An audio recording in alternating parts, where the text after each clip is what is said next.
Hey everyone, welcome back to my channel. Kathleen here, and in today's video I am going to be sharing with you my dermaplaning technique. So if that interests you, stay tuned. So first, you always want to start with a clean, dry face and remove any sunblock, oils, any type of makeup that you have on there. And then I'm in my studio, so I'm not in my bathroom, so what I'm going to do is put some oil on my face. I'm going to use some oil to bring the blade over it. I use a single-use Tweezerman blade, right? That's disposable. You pull it out like this, right? It's got you can replace the blades. I just put a fresh one in before I started this video. I actually have two of them, two different sizes. I have the smaller one in case I want to go around my eyes here. Avoid using anything dull on your face. Some of those plastic razors, there can be cheap feeling on your skin. You can almost feel them tugging. Believe me, I've tried. And I never do it on a dry face. I always do it with some type of moisture on my face. Either it's when I have a cleanser on there, or like for now I'm going to be using an oil, because you will feel tugging on your skin. And you don't want to make any tears into your skin. You want to keep it as smooth and as clean as possible. I'm going to start with here. I'm going to hold the blade at a 45-degree angle, coming down in short strokes. You don't want to start coming in at the face. You want to just kind of glide it down in short centering strokes.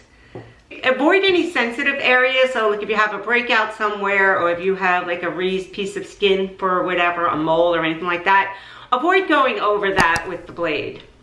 And just be gentle. Okay, so without any further ado, let's get started. All right, so I'm just going to be using this beauty oil, this hydrating beauty oil from Danessa Myricks. I have this little sample thing. And what I'm going to do is I'm going to take and I'm going to put that right across up here on my cheekbones.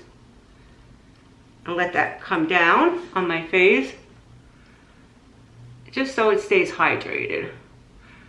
I think this time of year when the weather is drier, plus I use a retinol and I use AHAs and BHAs on my skin, which have a tendency to cause your skin to flake and dry off, just so that it can regenerate in some new skin cells. So they lay on the top of the skin. So this is going to help actually remove any of those facial hairs that I have, along with any dry skin. You'll see a huge difference the next day when you go to put makeup on your skin. It'll just lay, it'll have a more radiant, youthful look to your skin. Okay, I may have to look over here so I can see where I'm at. And what I do is I start right here and I bring down and I go in short strokes like this. Very gently. I'm not doing it hard. I'm going to dip that into the water. I'm going to dry it off. I have a clean towel down here. Just dry it off in between. And then I'm going to go back in here. I'm going to go down. Now I have a lot of facial hair in here. And I'm just kind of gliding that down at an angle, right? So I'm not coming in this way, I'm coming down on the skin. Here, believe it or not, I do have hair that kind of grows across here. And I'm coming down. And what this is going to do, so when you do use a product on your skin, if you're going to be using like a toner or just even a moisturizer, it's going to be able to penetrate into the skin a little bit more if it doesn't have to fight through, you know, the hair or the dry skin or dead skin cells, right? So I'm coming across this way.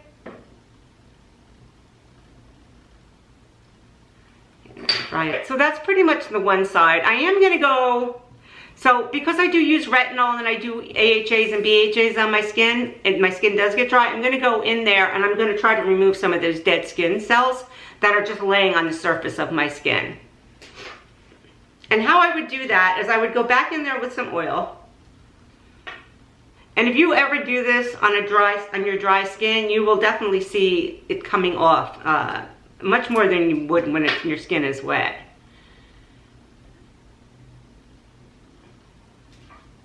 And for some reason around this area, I get very dry looking. And I'm going to come down like this. And I'm going to dip it in the water. And I'm going to come across here.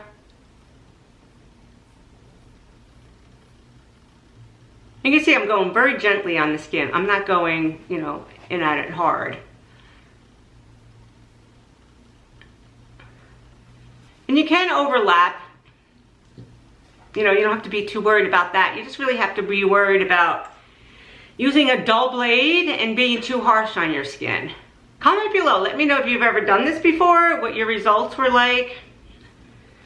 If you ever plan on, are you afraid to do it? Do you think, like, a lot of times people think their hair is gonna grow back thicker. I've been doing this for years and it hasn't grown back thicker. It grows back, but not thicker. Okay, I'm gonna come back up here. Again, I don't like to have a lot of hair in here, but I do have dry skin that I'm trying to remove.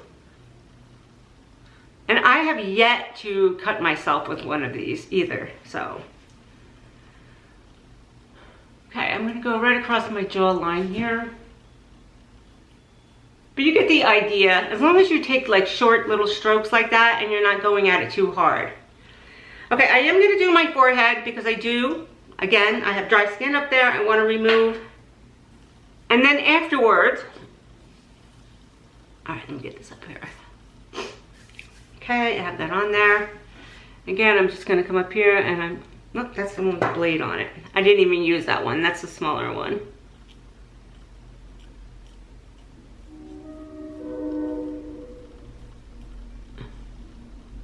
And you can come right in between here.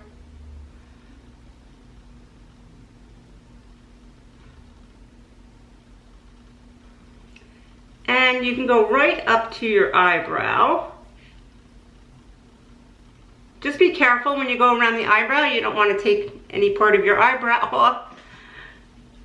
Okay, my camera died again, or my battery went dead, and then I touched the lens and I had oil from Dermaplaning on there and it completely blurred that, whatever. So anyway, I'm done, right? So just to kind of recap everything, if you have any type of breakout, rosacea, sensitive skin, or any type of raised open wound on your skin, do not do this. I wouldn't recommend it, or completely avoid that area. Use a clean, fresh blade. This one here by Tweezerman, it's a quality braid. You can see it's very substantial, and then you just get these replacement blades that you can put and interchange when you need to change them out.